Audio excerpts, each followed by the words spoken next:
The sky split in silence. Not with thunder nor fire, but with a blade of heat that cleaved the clouds above Vedara 7. For a second, the jungle stilled, every scaled scavenger, every twitching stalk and polyfrond paused mid-motion. Then came the impact. Branches sheared like brittle glass. 100 meters of canopy ignited in an instant, vaporized into drifting plumes of phosphorescent ash. The lifeboat screamed downward through the dense, humid air, trailing skeins of molten insulation and fractured stabilizer fins. When it hit, it did not crash, it gouged. The jungle floor tore open like old skin, and molten soil splashed in arcs of glowing orange. A shockwave rolled outward, flattening underbrush, detonating spores, and knocking over predator wasps mid-flight. Fire followed. From a vantage buried in a half-submerged ferrocrete substation tower, Elias Roque watched the bloom rise. Dust settled in his beard. He didn't blink. Didn't move. The column of smoke carried an undertone. Synthetic fuel. Not local. Not human. The scent was acrid, layered with the sharp, corrosive tang of xenon-reactant polymer hulls. He waited until the color shifted from carbon gray to the faint blue-purple signature of biocomposite combustion. Deliberate. Not a meteor. Not weather debris. Something alive had fallen. Then he moved. Elias had survived longer than any other colonial holdout on Vedara by following a single principle: act fast, plan later. He strapped the rebreather to his lower face, slung the rifle across his shoulder, and clipped a salvaged motion relay to his back. Then he descended the rusted ladder into the fungus-choked undergrowth, boots silent on carpeted decay. Vedara's jungle was a living grave. Everything breathed rot. Trees stretched like tendons pulled taut, their bark slick with parasitic nerve vines that pulsed faintly with borrowed heat. Light bled through only in trembling shafts, green and gold, the colors of deep bruises. Insects larger than his hand clicked and hissed under leaves. Somewhere above, something shrieked 3 times, short and sharp, a territorial claim, not a call. He ignored it. A path had formed. A furrow of crushed vegetation and cauterized root systems cut a line toward the impact site. The air here buzzed with static and ionized spores. Fractured ground steamed with chemical runoff. Beneath the topsoil, something shimmered, his visor marked faint bioluminescent trails in the dirt. The girl's blood had already begun changing the forest. When Elias reached the crater's edge, the heat kissed his face like a warning. The pod had cracked open along its dorsal seam, smoking and flickering with residual discharge. Not human. The hull shimmered in oily gradients, a scaled texture instead of plates, biological lamination, each scale a sensor node or ablative memory cell. One engine still pinged as it cooled, shedding noise like a wounded animal. Inside, sparks danced across torn gel membranes and coiled neurolinks. There was movement. He raised his rifle. Waited. She emerged slowly, dragging one limb behind her, not broken, but spasming in an unstable neuromuscular loop. Her form was lithe and vaguely insectoid, spindled and semi-hardened like an arthropod molting mid-stride. Skin, pale, iridescent. Not solid, but translucent at the joints. Subdermal ridges glowed faintly with internal bioluminescence. Chitinous armor traced her shoulders, spine, and hip joints. Her breathing was fast, shallow. Her blood, thicker than oil, darker than wine, slicked one side. She saw him. Flinched. Elias didn't speak. He didn't lower the weapon. She made no sound. For 10 long seconds, they watched each other across a stretch of ash-covered soil. In his mind, images flickered. A girl crying beneath emergency lights. Not alien, human. Smoke curling from a ruined skybridge. His squad's last transmission, cut short mid-sentence. He pushed it down. Then the jungle moved. It was not an animal. Not exactly. The thing that tore through the trees had no eyes, only a face of sensory filaments that reached like fingers, testing air and heat. Its limbs were mismatched, part bone, part synthetic brace. Its skin was stretched over mechanical rib structures. A failed Hishari hybrid, perhaps Vedara birthed these now, absorbing wreckage and organic remains into unstable chimeras. It moved on 4 legs but had too many joints. Its gait was wrong, arrhythmic. It charged the crater, shrieking. Elias fired. 1 shot. Clean. Straight into the sensor cluster. The thing bucked, spasmed, then collapsed, skidding across the ash. It twitched for a few seconds more, then went still as its nervous system overloaded and shorted out in arcs of violet current. He turned back. The girl had collapsed. Not dead. Her breathing was erratic, her limbs curling inward. Elias moved to her side, slung the rifle, and lifted her with practiced care. She was lighter than expected. Her musculature was mostly fiber and biofoam scaffolding. Her blood soaked his sleeve. Where it touched the forest floor, the ash seemed to retreat slightly as if repelled. They vanished into the smoke as another sound rose in the distance. Something else had noticed the crash. The surface of Vedara 7 stretched like a wounded body. The planet had once been slated for terraforming, a lush, viable exoplanet within human reach. But the project had failed catastrophically. The planet fought back, not with conscious resistance, but with adaptation. It absorbed things. Organic, synthetic, it made no distinction. Colonists had built and died here. So had the Hishari during their expansion push. Both left wreckage. Vedara consumed it all. Elias moved fast. His path wound through old settlement remnants, collapsed hab modules overtaken by moss-like rust, broken solar reflectors snapped in half and now repurposed by nesting predators. He stepped over the skeletal remains of a ground tram line, its rails eaten through by a type of burrowing vine that could digest metal. The entrance to his shelter was hidden behind a false fungus wall, a growth of semi-sentient lichen he had coaxed into growing as camouflage. Inside lay his sanctuary, a decommissioned terraforming core buried deep beneath an abandoned relay tower. The place stank of ozone, metal, and human sweat. He laid her on the med table. Scanners flickered. Useless. They couldn't parse her biology. He cut away the remnants of her impact harness. Beneath the armor, her torso was lined with flexible rib structures and twitching nerve clusters. The wound along her side pulsed with bioelectric feedback, oozing a black fluid that resisted coagulation. She convulsed. Briefly, he grabbed the biofoam modified for cross-species use and injected it directly into the wound. It hissed, expanding on contact. She jolted, eyes wide for the first time. The pupils were vertical slits, framed by a film of translucent skin. She saw him, then passed out again. Elias exhaled. He didn't know what she was. Didn't care yet, but she was being hunted. And that meant whatever came next wouldn't care about his neutrality. He wiped his hands clean. Checked the perimeter alarms. 3 heat signatures. Moving fast. He powered down the external antennae. Darkness reclaimed the shelter. Above them, the jungle churned. Beneath Vedara, deeper than the ruins, deeper than the crust, something stirred. A network of old colonial probes abandoned decades ago flickered back to life. Not because of a signal, there had been none for years, but because of a resonance. The girl's blood had touched the soil. Her genetic code had triggered dormant protocols buried in the planet's spine. A signal had pulsed through mycelial threads, through broken cabling, through biosynthetic roots. Vedara remembered the war, remembered the ones who came before, and it began to wake. In the upper canopy, parasitic mosses bloomed in synchronized spirals. Buried consoles lit up, one by one, like eyes adjusting to light. The wind reversed direction. Insects vanished. In the dark of the shelter, Elias watched the girl breathe. He didn't know her name, didn't know her kind, but he knew this: she wasn't here by accident. She was marked, like him, and nothing marked by Vedara survived by chance. The girl remained unconscious for the first 12 hours. Elias kept her breathing steady with a mechanical ventilator grafted to a flexible arm, an ancient triage unit salvaged from a buried colonial field hospital. Its casing had been burned through in parts and repainted with sealing foam. He'd rigged it to pulse in tandem with his own chest, using biofeedback loops that were never meant for cross-species alignment. It wasn't elegant, but it worked.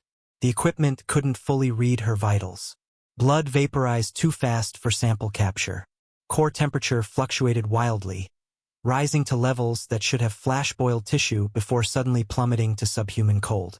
Even her breathing changed from hour to hour, first slow, then shuddering, then still, only to return again like a rebooting process. He didn't leave her side.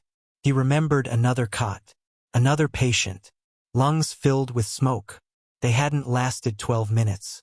Outside the shelter, the jungle never slept. The local cycles were fractured. There were 3 moons in orbit, all asynchronous, and their tidal patterns bent weather and light into unpredictable windows. During Vedara's artificial dusk, something massive passed along the shelter's perimeter. No sound, just vibration, bulk displacing foliage, a long shadow across the seismic reader. Elias didn't investigate. The false wall held. A thick, semi-sentient fungus he'd cultivated grew denser each night, reacting to ambient motion and infrared signatures. It now pulsed slowly across the outer panel like a living curtain. He stayed inside and reinforced everything. Layered scavenged plating onto the shelter's main blast door. welded a new spine into the pressure seal, laid tripwire charges along the emergency vent, recalibrated the perimeter drones to fire not on contact, but when light patterns broke in certain rhythms. HFY infiltration protocols often mimicked wind movement to bypass motion triggers. Vedara had taught him never to rely on old tricks. Twice he paused, once to clean blood from her jawline, once just to watch her breathe. She was alien, no question. Too many joints, too many soft plates, but something about the slope of her form, the coiled tension in her limbs, reminded him of creatures built to run, designed to survive. She twitched. Her muscles fired in short, directionless bursts. Spasms, maybe, or internal recalibration. He adjusted the clamp stabilizers and turned down the ambient temperature 2 degrees. For hours later, her eyes opened. The temperature dropped first. Subtle, not immediate. But Elias noticed it. The steam from his mug no longer rose cleanly. It wavered. Gravity distortion? No pressure shift. He looked up. She was awake, watching the ceiling. Her pupils contracted slightly at each weld seam, then drifted to the magnetic anchors, the sensor cluster, the weapon rack. Him. Elias didn't speak. She tried to sit. Her torso lifted, arms bracing, but her lower limbs failed to coordinate. The effort was soundless. He moved slowly, pressed a hydration tube to the left side of her lower jaw. A ridge there twitched. She resisted, then drank. Her mouth was a vertical slit, ringed with articulated cilia that drew in liquid without suction. She exhaled a faint vibration afterward. The sound was not pain, nor communication. Reflex. Elias noted it, logged it, stepped back. They studied each other. She mapped the room again, slowly this time. More than observation, it was cataloging. Her eyes flicked between structural joins, airflow vents, material stress lines. Not predator wariness, tactical appraisal. Near the reactor core, the power flickered. Only once. She turned sharply toward it, blinked once, then looked away. When her gaze locked on the rifle mounted near the door, her body went still. Elias saw the change in her breathing, tight, shallow, laced with memory. He didn't move. Moments passed.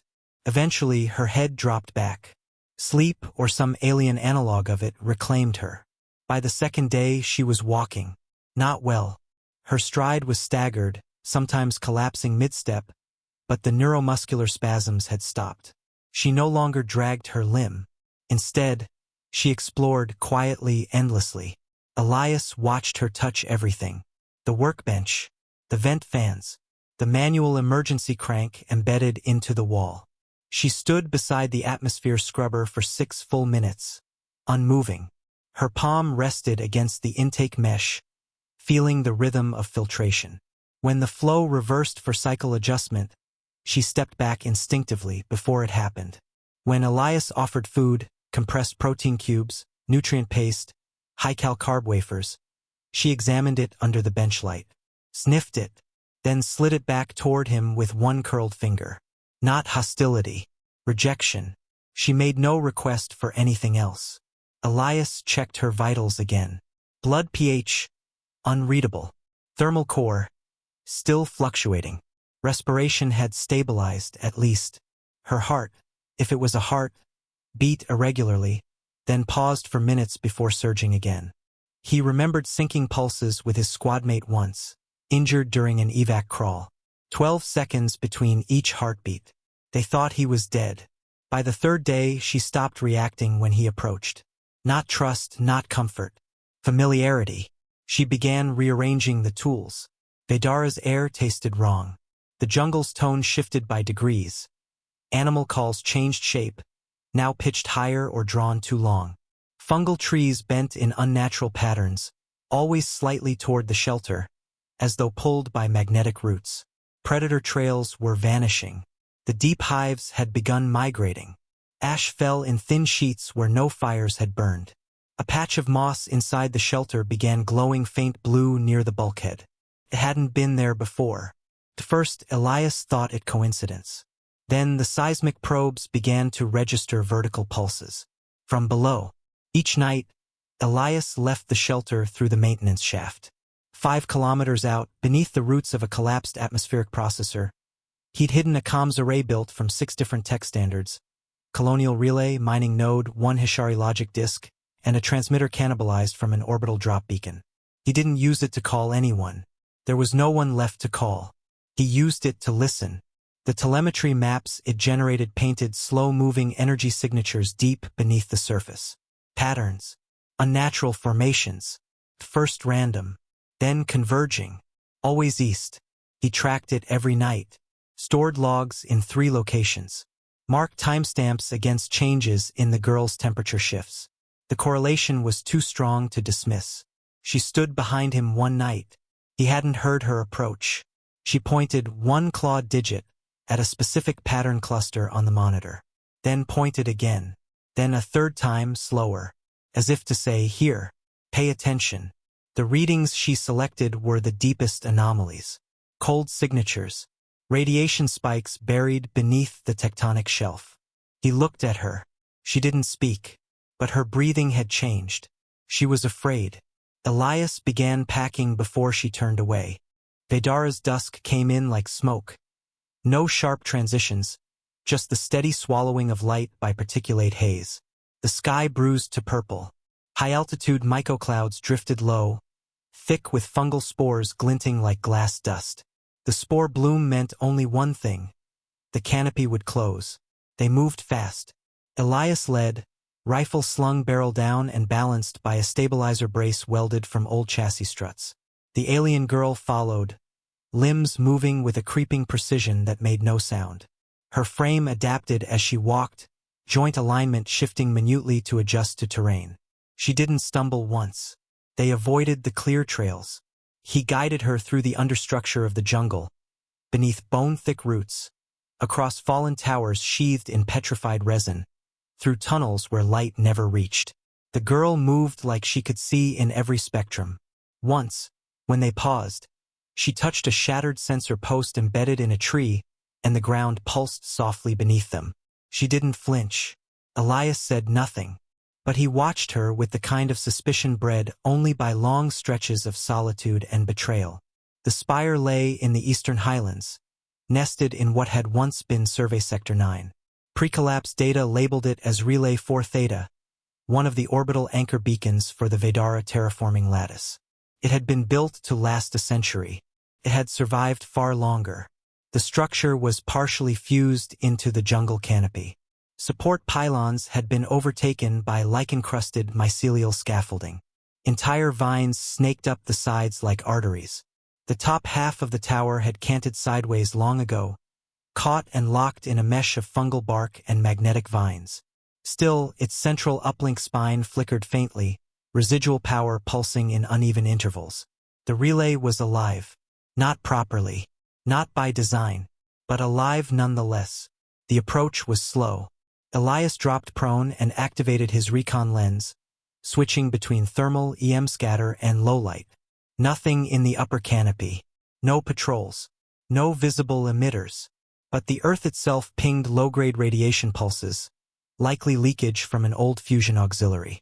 The girl crouched beside him, not tense, listening. She extended 1 clawed digit and gently pressed a section of moss beside the path. It lit beneath her finger, glowed blue for 3 seconds, then dimmed. Confirmation. She stood and began walking forward. The first hazard was the root ward field. Hundreds of vines spread from the tower's base, each wired with memory plastic and old neural routing veins. Remnants of a failed defense grid or synthetic ecosystem. The girl didn't step on them directly. She hovered a foot over one. Waited. It recoiled. Then she moved forward. The vines made a path. Elias followed, slower.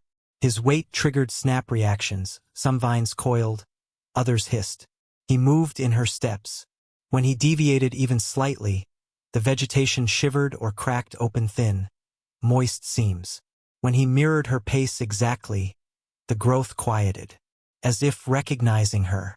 Inside, the tower was a fusion of corroded infrastructure and organic mimicry. The walls had once been polycarbon lattice, now overgrown with filamentous membranes that pulsed like slow-breathing skin. Light bled in from no discernible source.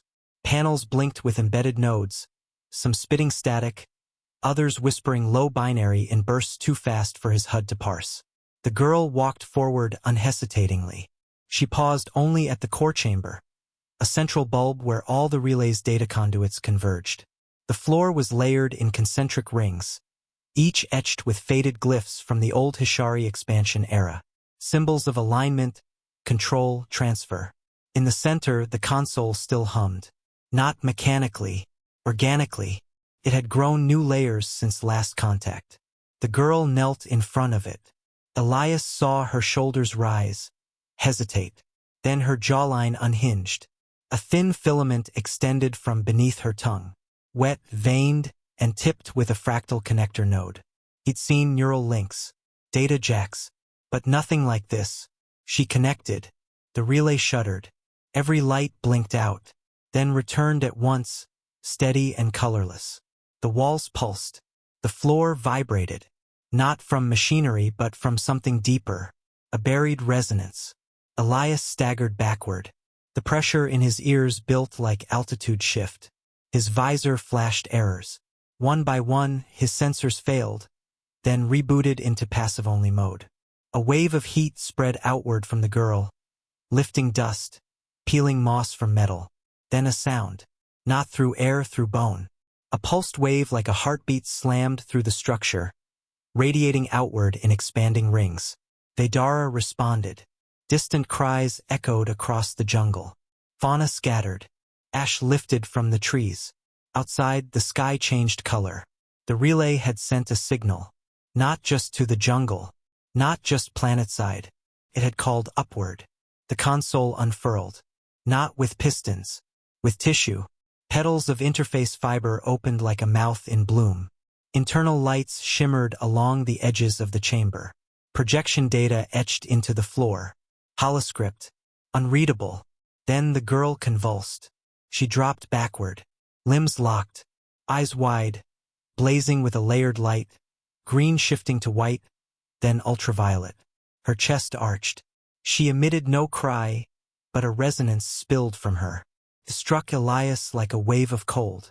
He moved to her, then hesitated. She wasn't dying. She was interfacing too deep. Like an override had seized her frame.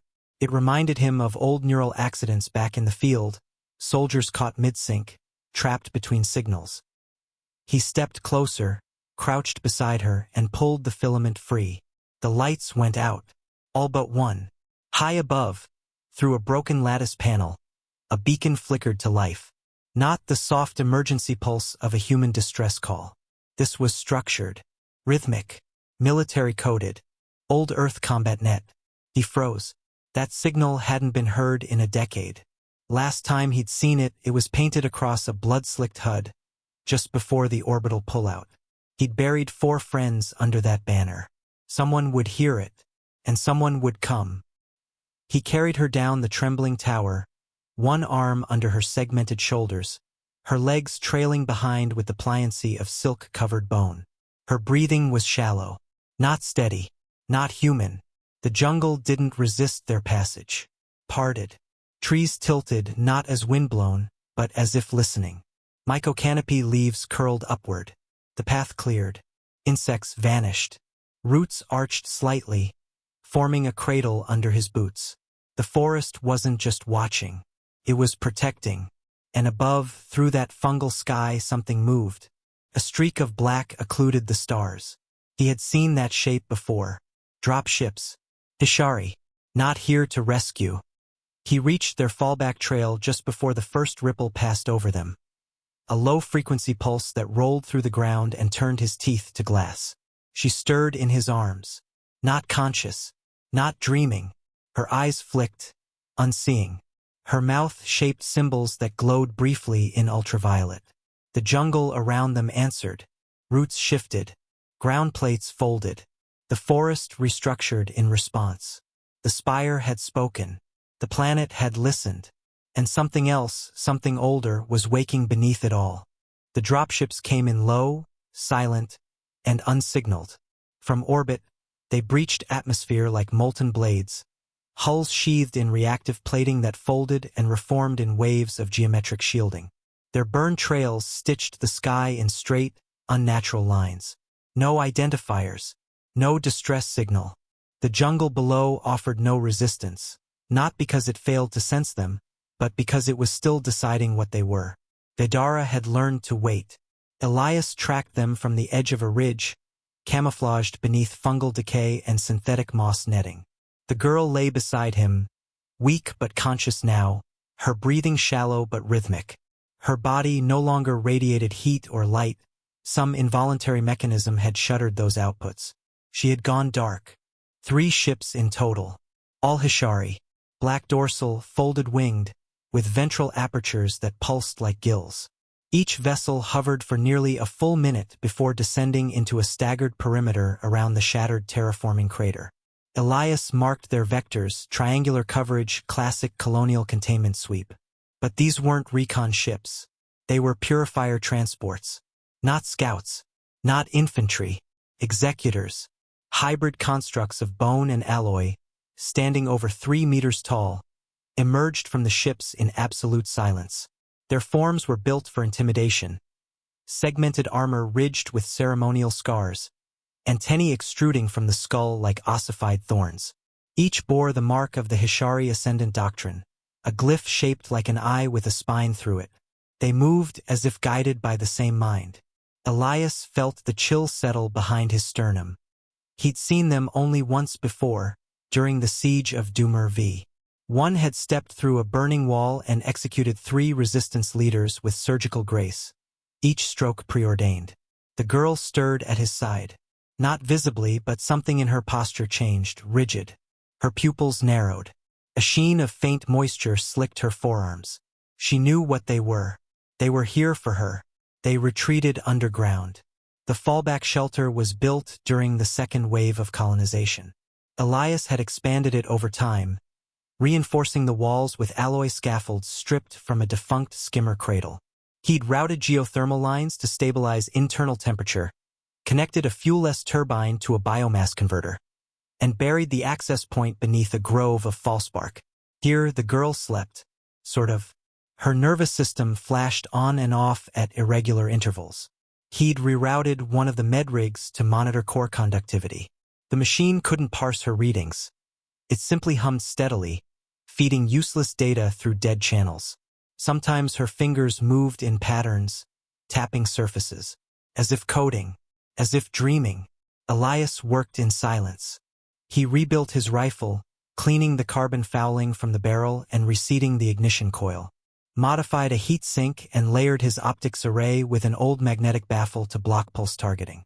He'd seen how purifiers locked on heat signatures even through 8 meters of ferrocrete.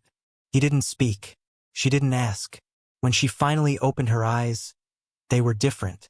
Before, they had shimmered in gradients of soft cyan or ultraviolet hues. Now they were dull. Not lifeless, but muted, dampened. She sat slowly, one hand pressed flat to the floor. Her other hand moved across her chest, following the arc of a line beneath the skin. Something there pulsed briefly, then quieted. She looked at him, then the ceiling, then the wall where his tools hung. She pressed both palms to the floor and the lights in the shelter dimmed.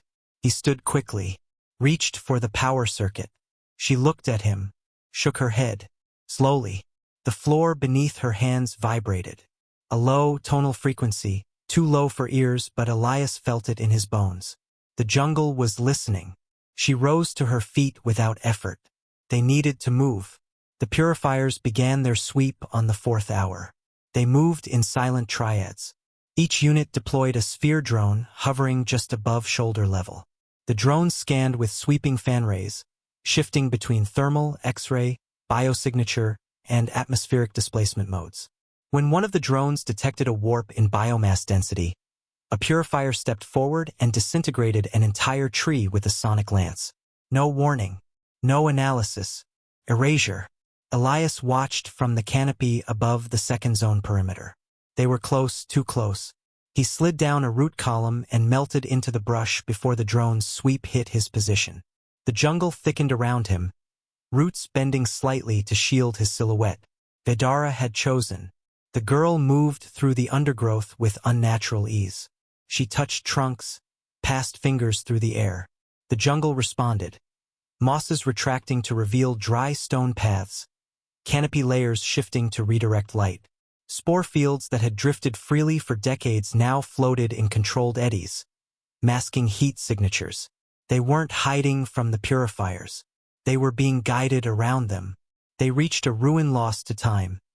A low, domed structure buried beneath 6 meters of decomposing plant matter and fused industrial slag.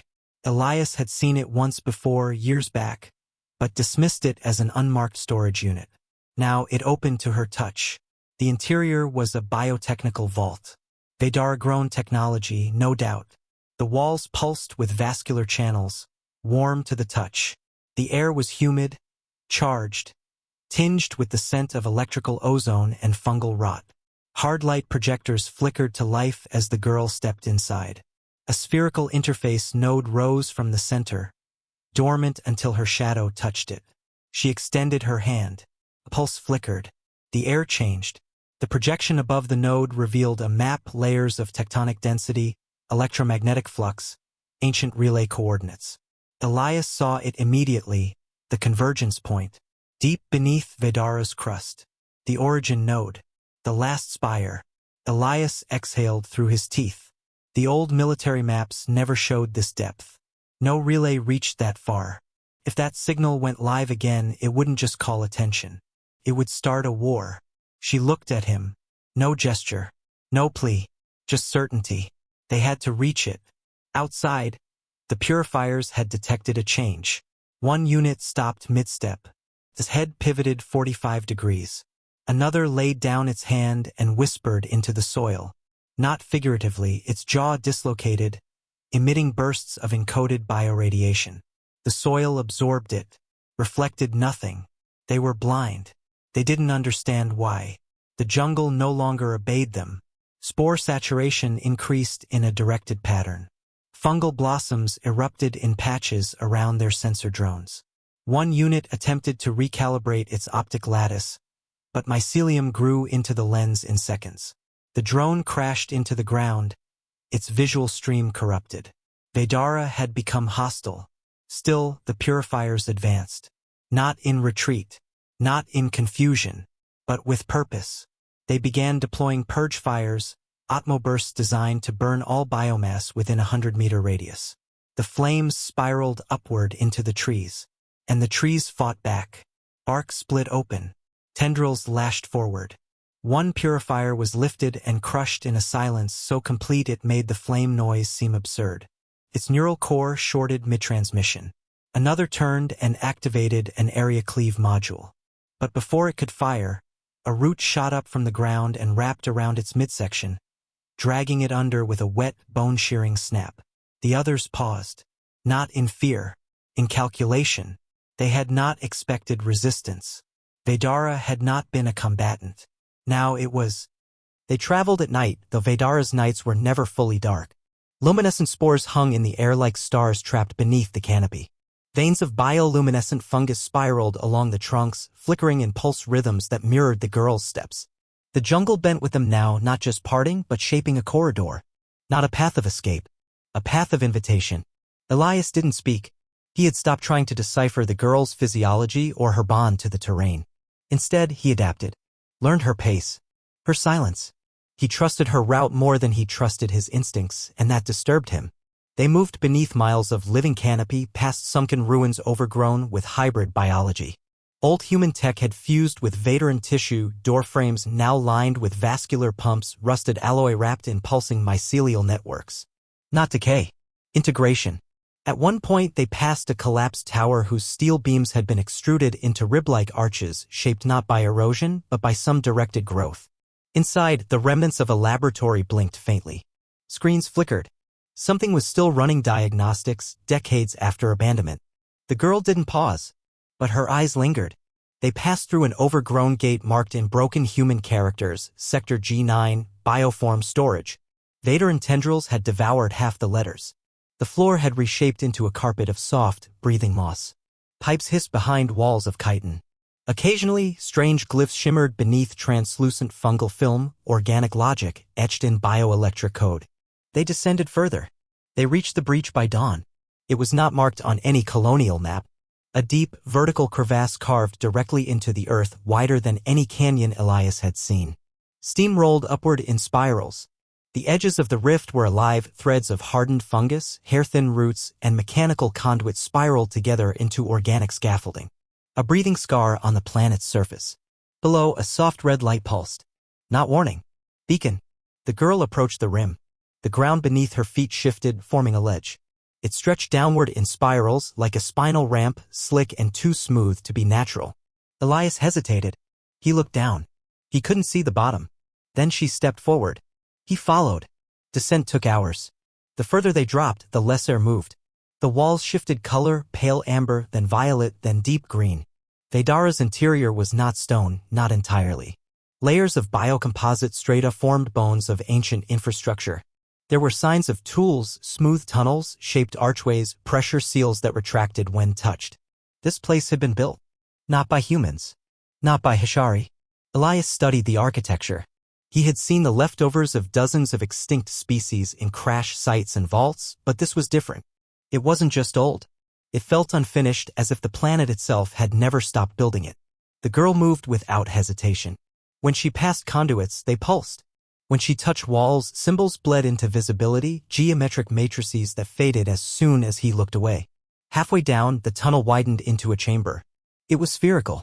Perfectly so.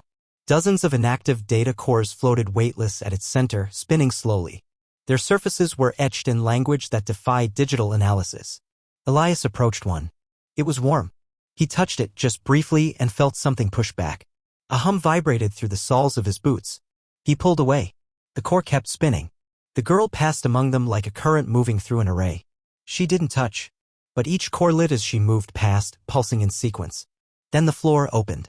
They descended again into Vedara's heart. The core chamber was vast beyond measurement. A cathedral of light and bone, kilometers wide, nested beneath the world's crust. Massive arches stretched beyond sight, formed from spinal columns of fused alloy and biosynthetic tendon. Organic pillars rose like vertebrae into the darkness, cradling suspended latticework that held whole ecosystems within. At the center floated the spire. Not a tower. Not a machine. A seed. Suspended in a gravity well, it pulsed slowly red, then blue, then white. Each flare compressed the air. Elias felt it in his chest like a second heartbeat pounding out of rhythm with his own. The girl stepped forward. The ground beneath her solidified, Vedara forming a bridge of muscle and metal under her feet. The air tasted of copper. Dust motes fell upward. Elias hesitated, then followed. Inside the spire, the world dissolved. No walls.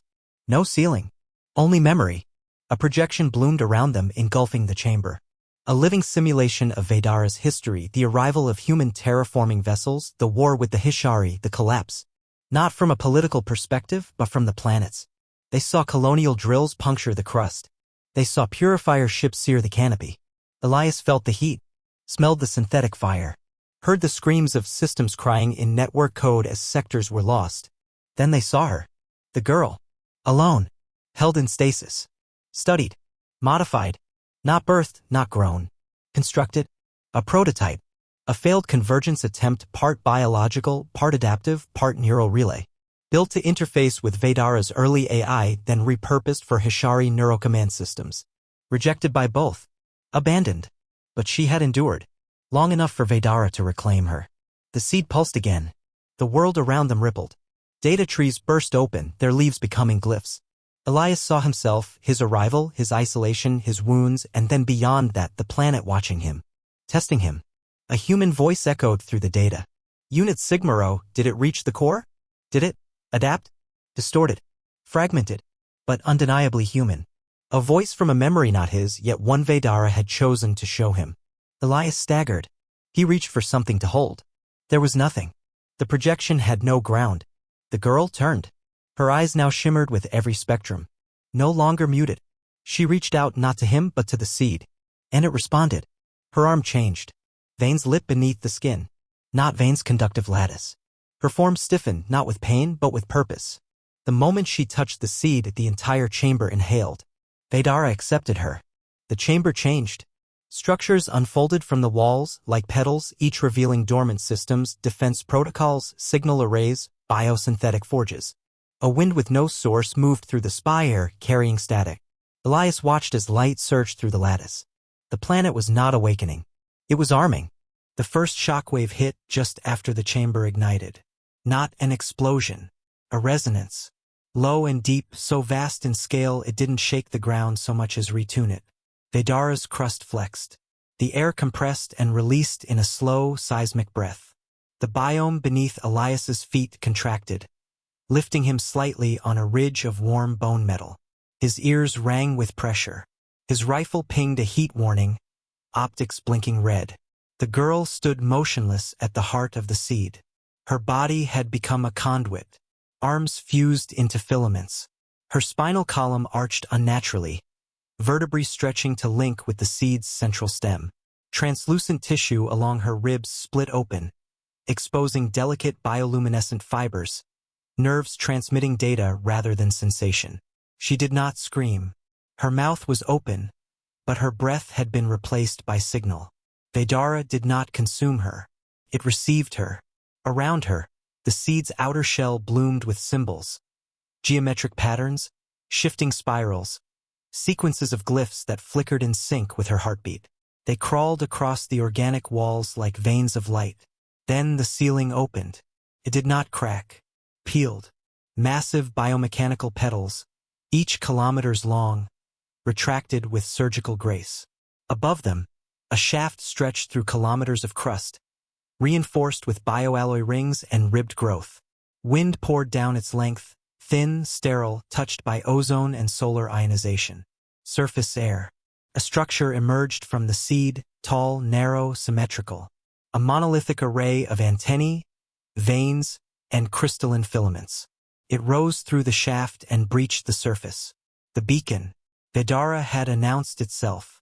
Above ground, the purifiers were already in motion. They had never stopped moving. But now their movements shifted from patrol to pursuit. Triads reformed. Tactics rebalanced. Atmospheric readouts flickered with false positives. Every thermal return was corrupted. Radar lost altitude lock. Audio dampened into useless static. The jungle no longer obeyed them. Roots coiled under their boots. Pollens overwhelmed filtration systems, clinging in molecular chains that fused with artificial lungs. Optical feeds bent around rising pockets of refraction. The air itself had become adversarial, humming with the same resonance now echoing from the planet's core. One purifier deployed a deep-penetration seismic probe. The probe burst apart mid-deployment. Another attempted to reconnect with the terraforming grid via hardline. The response came in corrupted Hishari script. Do not descend. They ignored it. They were built not to understand warning. They hacked their way downward, vines severed with integrated monoblades, clearing swathes through the living canopy. Vedara resisted. Spores blinded sensors. Trees released vapor clouds laced with conductive mycelium that shorted circuits. Still, they advanced. One triad reached the outer rim of the shaft. They began the descent. Elias met them halfway. Vedara had formed a tunnel for him, an escape passage woven from pulsing membranes and hardened chitin.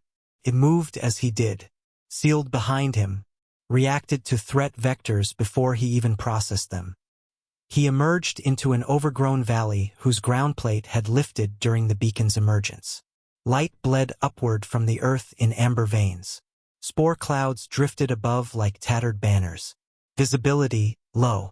Movement, constant. He crouched within a shell of petrified bark, an armored node grown over a century of failure, and waited. His weapon was modified.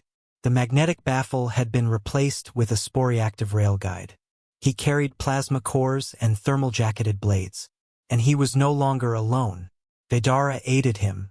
False heat signatures bloomed across the valley.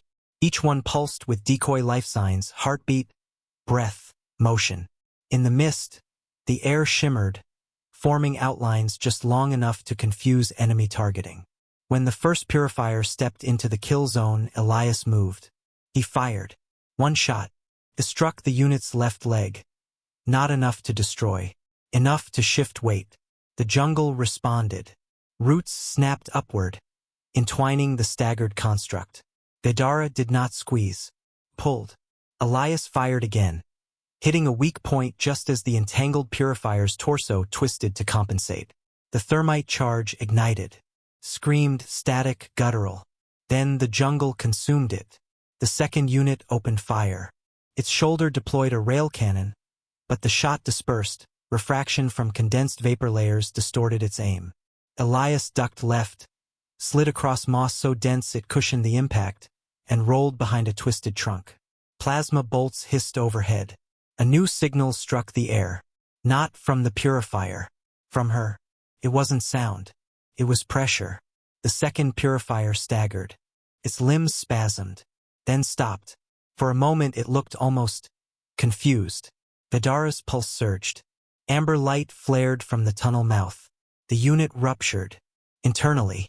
A clean implosion, its core overclocked, neural lattice shorted. Elias looked toward the breach. The girl stood at the edge of the seed chamber, arms still bound in filament, body lit from within. Her head hung low. A tremor passed through her legs. She swayed, then righted herself, still standing. But the cost was visible. The last purifier turned and ran. It had no command to do so. It had no fear function. But it ran. It made it 12 steps. A cascade of roots erupted from below and above. Not vines. Spikes. They pierced armor, then dragged the construct into the earth without noise. Silence returned. Elias stood slowly, heart racing, legs weak. He had fought for survival before. This was not that. He had been used as a weapon once. Now he was part of one, and that knowledge chilled him.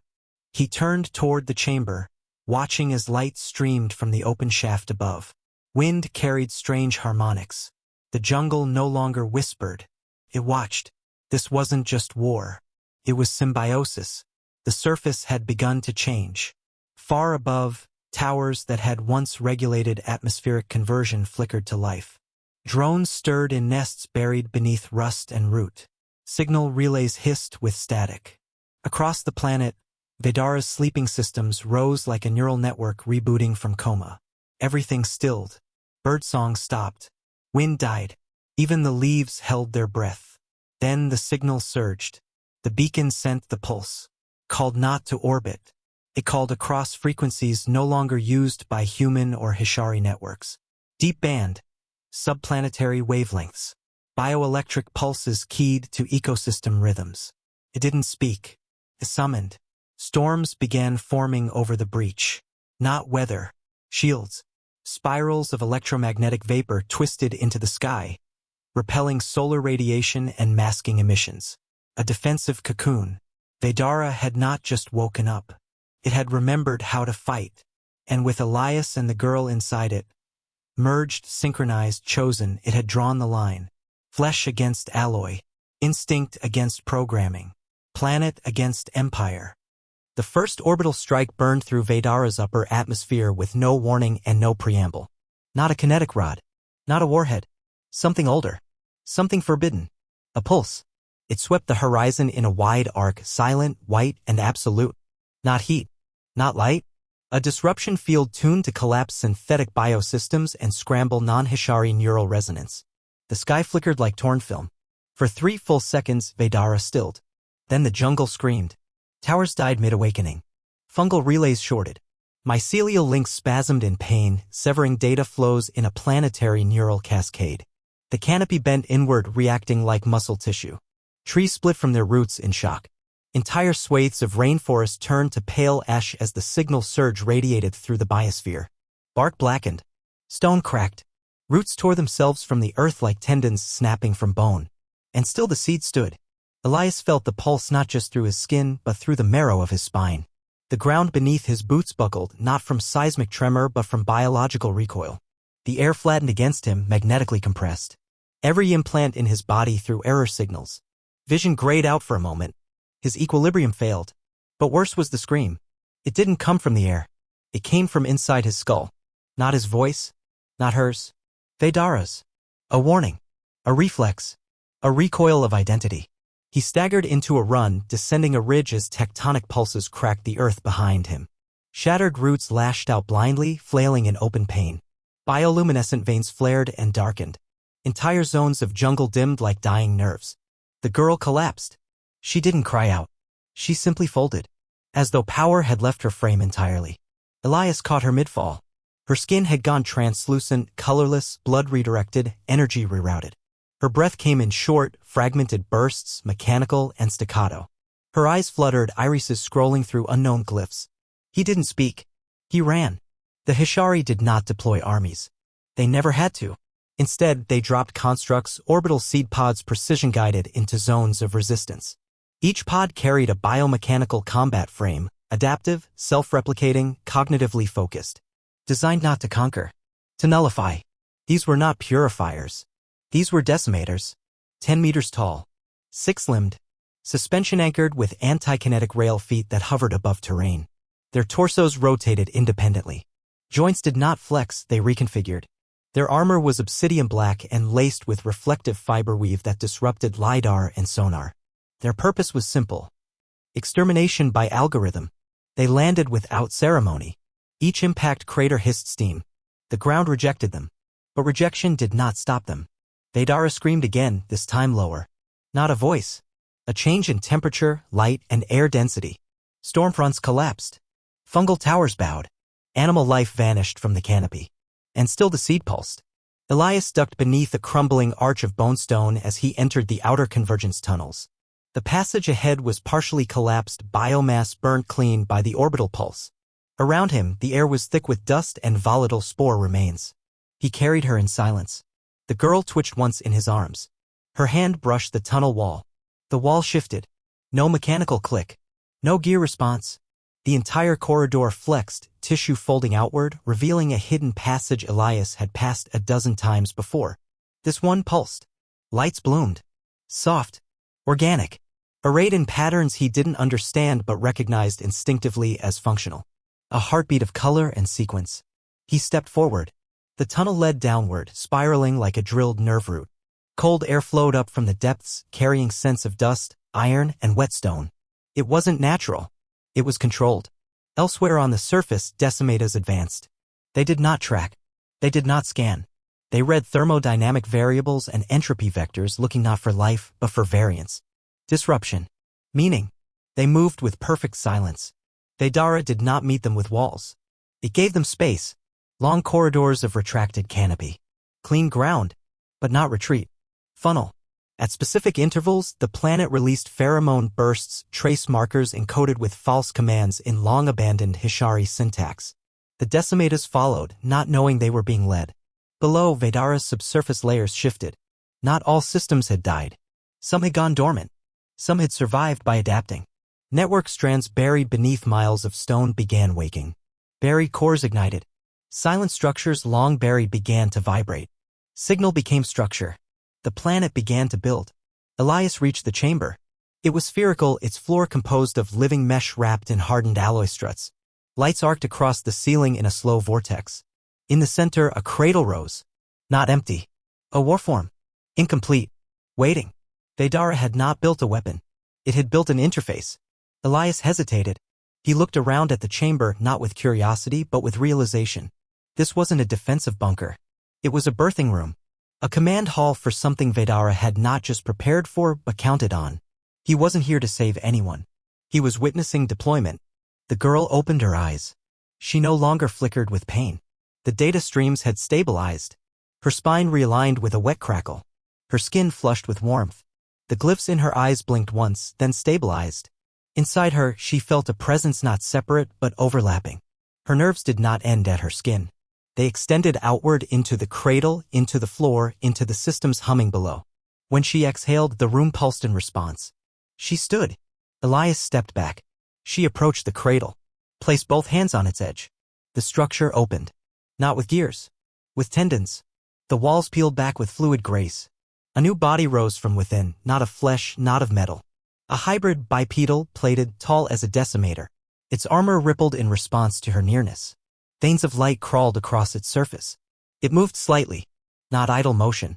Anticipation. The warform had no face. No weapon ports. It didn't need them. It was built for fusion. She looked at Elias. Then stepped inside. Above, the first decimator entered the kill zone. Vedara had drawn it here. From hidden nodes beneath the ground, subdermal charges detonated, not in concussive blasts, but in sound. Frequencies designed to unweave Hishari logic cores. The decimator staggered. Not in damage. In confusion. Then it recalibrated. Vedara had predicted that. A second charge triggered. Bioreactive gas flooded the zone. Not poison. Interference. Atmospheric algorithms that fractured its internal sensor fusion. The decimator fired wildly. Missed everything. That was enough. The wall behind it tore open. And the girl walked through. The warform moved without sound. Not because it was silent, but because Vedara did not announce its fury. The girl, no longer entirely the girl, stood fused inside the construct, her limbs threaded into anchor sleeves, spinal conduits sinking deep into the warform's central nervous shell. Her thoughts pulsed outward in waveforms. Her vision was no longer sight, but scale. Every pressure ridge in the soil, every vibration in the canopy, every twitch of decimator ray of feet registered as sensation. She could taste the ground's resonance. Hear the blood flow of the planet. The warform was not armor. It was conduction. Inside it, her body was stretched between thought and action. Every limb felt distant and immediate. Pain registered as heat maps. Movement was frictionless. But beneath the synchronization, something fragile hummed, her own consciousness held taut across a vast and ancient machine. The first decimator turned to face her. It pulsed a Hishari challenge beacon, a neural disruption signal designed to shatter lesser minds. Pulsing logic kill tones, layered static meant to drive sentient systems into collapse. The warform blinked once. Then responded. Not in signal. In violence. She moved. The warform stepped forward, its legs folding and extending like exoskeletal pistons. Every step reshaped the terrain, root plates hardening beneath its weight, leaves redirecting light away from its form. It didn't run. It accelerated. The decimator raised a spined emitter. Too late. The girl struck. A single impact, an arm restructured mid-motion into a hardened blade formed from woven neurofiber and Veteran cartilage. The appendage folded and locked into a monomolecular arc. It tore through the decimator's central core. No explosion. Just implosion. A collapse of logic, of structure, of presence. The construct fell inward on itself, systems devoured by dissonance. Elias watched from above. He stood inside a ring of arching rib towers, once part of a failed biosphere vault. From here, he could see the battlefield Vedara had prepared. Every trench was a route path. Every elevation was grown. The kill zone stretched like a living maze, its edges crawling with motion, color, and heat. It wasn't a battlefield. It was a lure. The second decimator entered. This one adapted. It didn't engage directly. It fired from range pulse bursts that lanced the trees, ignited fungal towers, vaporized cover. The warform blurred sideways, armor-absorbing glancing hits, light refracting in patterns that collapsed tracking arrays. One beam struck the warform's side. For a moment, her left arm failed to reconfigure, plates locking in the wrong sequence. Feedback surged through her spine. Her breath caught. The pain was brief but immense. She screamed inside the machine. Then overrode it. The girl pulsed outward. Not with voice. With presence. A push through the ground's crust. The earth buckled beneath the decimator's feet. From its blind zone, a dozen tendrils rose, barbed, jointed, and accelerating. They pierced its lower chassis and anchored. Vedara's network locked it in place. The warform did not strike. It opened. Vedara reached through her arms, reconfiguring the warform's chest into a bloom of layered apertures. A swarm of biomechanical filament erupted, bladed, fibered, and wet with bioconductive gel.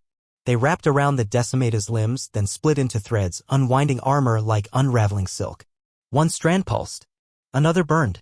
Another burrowed. It did not scream. But Elias felt its end in the air. The smell of iron, the crackle of breaking logic, the final stutter of null commands against living resistance. He turned away. They moved as one. Girl. Machine. Planet. More decimators landed. 5. Then 8. Then 11. They did not come as a wave. They converged like a disease, probing, bypassing, eliminating. Each calibrated for adaptive strike vectors. Each aware that the last had failed. The kill zone collapsed into war. Elias fought from the perimeter. Not because he was a part, but because he remained what Vedara could not predict. Human. Singular. Illogical. Vedara didn't overwrite him. It armed him. Weapons grown to match his form. Rifles built from hardened sap crystal shaped by his own muscle memory. Reloading plates fused to the roots beneath his feet. Visual overlays blinked directly into his vision, patterns of light that told him when and where to aim. He killed with clarity. They killed with purpose. The girl became myth in motion. She folded through space, her body remapping its configuration with each strike. One limb extruded a rail spine that discharged plasma through molecular gates. Another became a shield of interlocked crystal fans that hummed at a frequency tuned to deflect decimator bee fire. Vedara learned through her. Each injury became a countermeasure. Each delay became a rewrite. She moved through gaps before they opened. She struck with the force of tectonic memory. The decimators began to fall back. Some tried to burrow. Some initiated core self-destruction. The warform adapted. She absorbed their collapse. By nightfall, the valley was still. Ash drifted through the air like snow. The canopy had gone dark, not dead, but reflective. Vedara had shifted into repair state. Nutrient channels pulsed low. Oxygen saturation dropped. Photosynthesis paused. Only the veins beneath the ground continued to pulse. Elias walked through what remained. The battlefield had become something else. Not just ruin. Not just victory. A monument. The decimators did not rot. They calcified. Their cores crystallized. Their frames twisted and hardened into sculptures of failure. Vedara left them standing in place. Not as warnings. As recordings. Each position marked a change. A test. A failure. A lesson. He moved past one structure, noting the layers of mineral growth forming on its surface. Lichen patterns. Vine etchings. Memory encoding. Vedara had not one. It had documented. The warform stood atop the central rise, bathed in bioluminescent mist. Its chassis had shifted, wider now, more armored, the lines of its limbs more streamlined. It did not glow. It breathed. The girl disembarked. She stepped down slowly. Not weak. Changed. Her skin shimmered with embedded latticework. Her eyes still carried glyphs, but beneath them was something Elias recognized. Still her. Still present. The noise hadn't devoured her. He met her halfway. They said nothing. She reached forward. Placed her hand on his chest. For a moment, Elias saw through her. The battlefield. The root lines. The pulse of the planet. The cathedral below.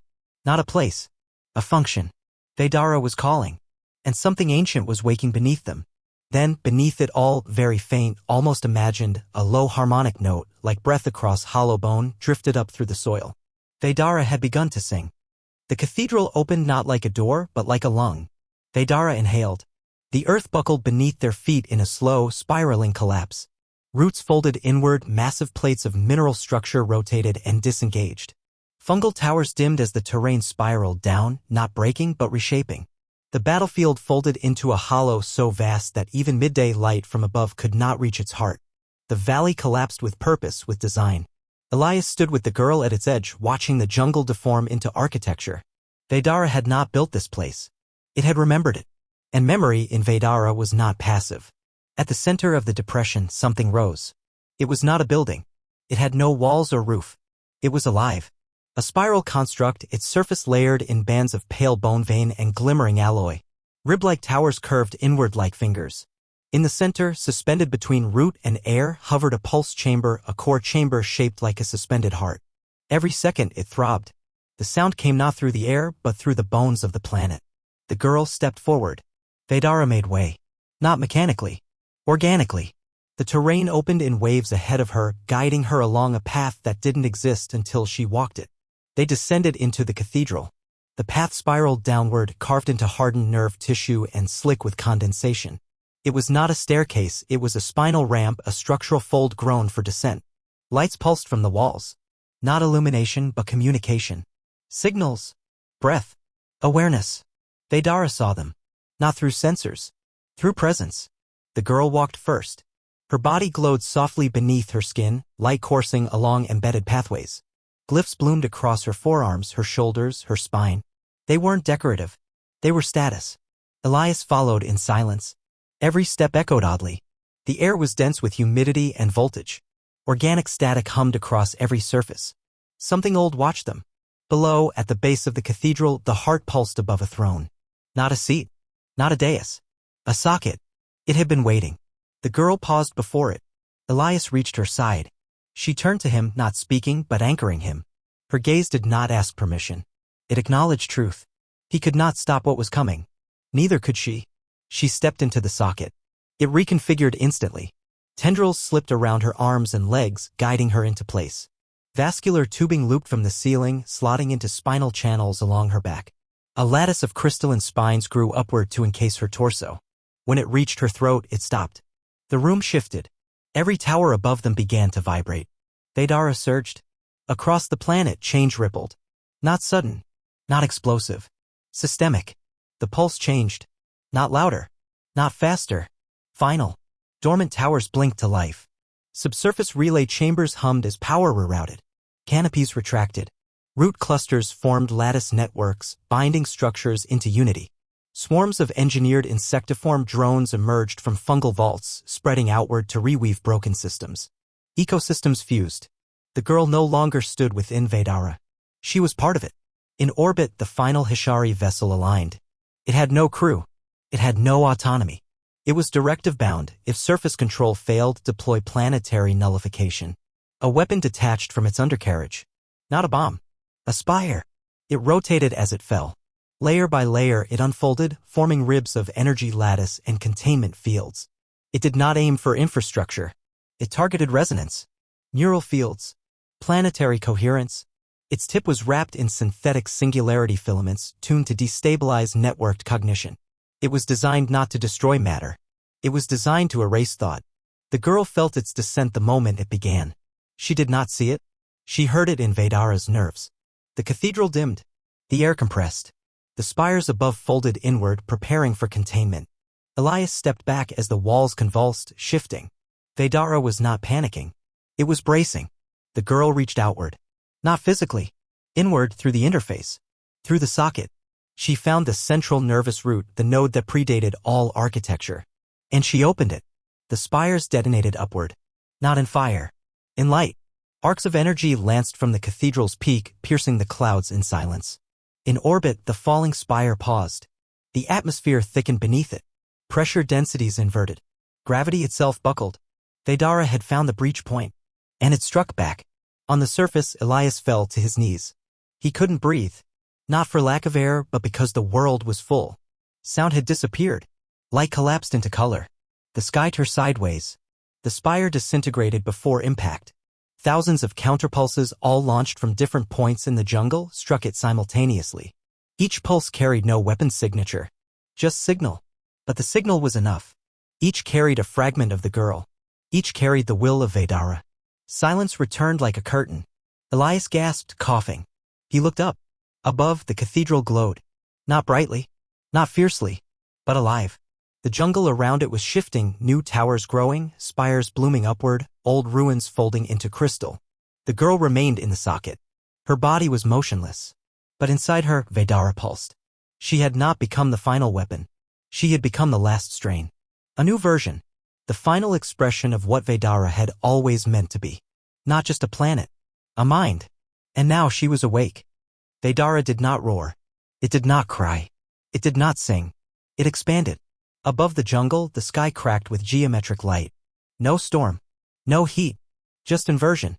Clouds collapsed into lattice formations as Vedara's upper atmosphere rewrote itself, electromagnetic strata compressing into broadcast structures.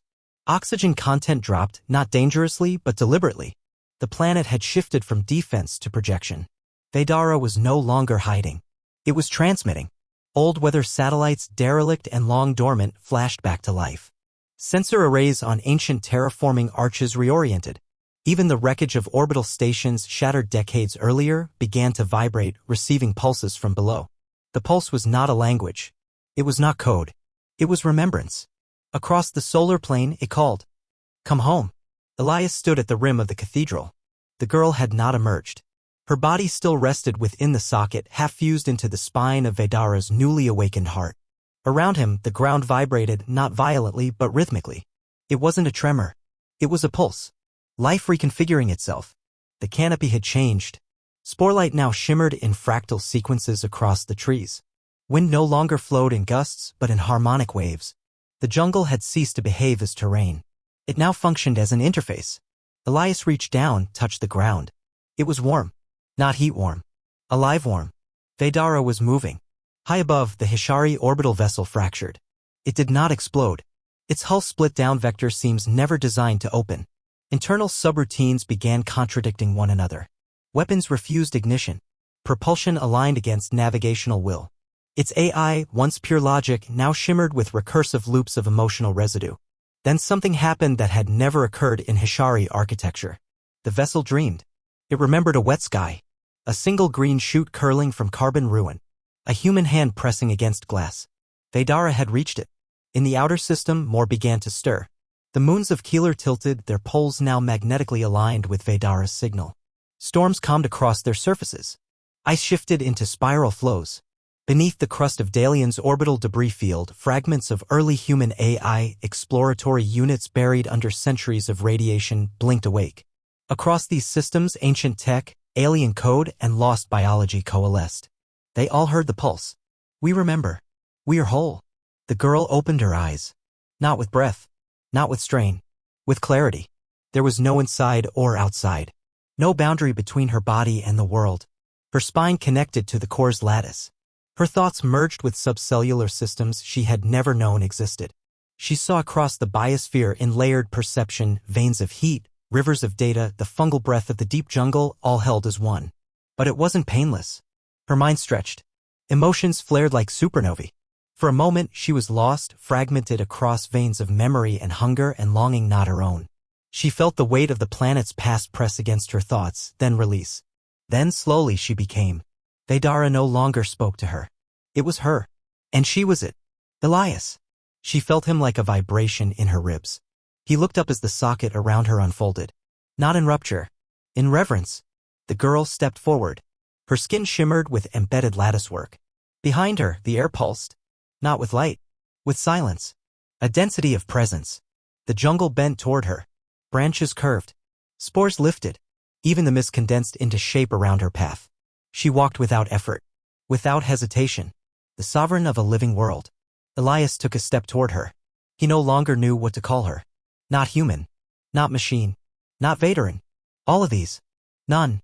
But when she reached out and touched his hand, his thoughts fell still.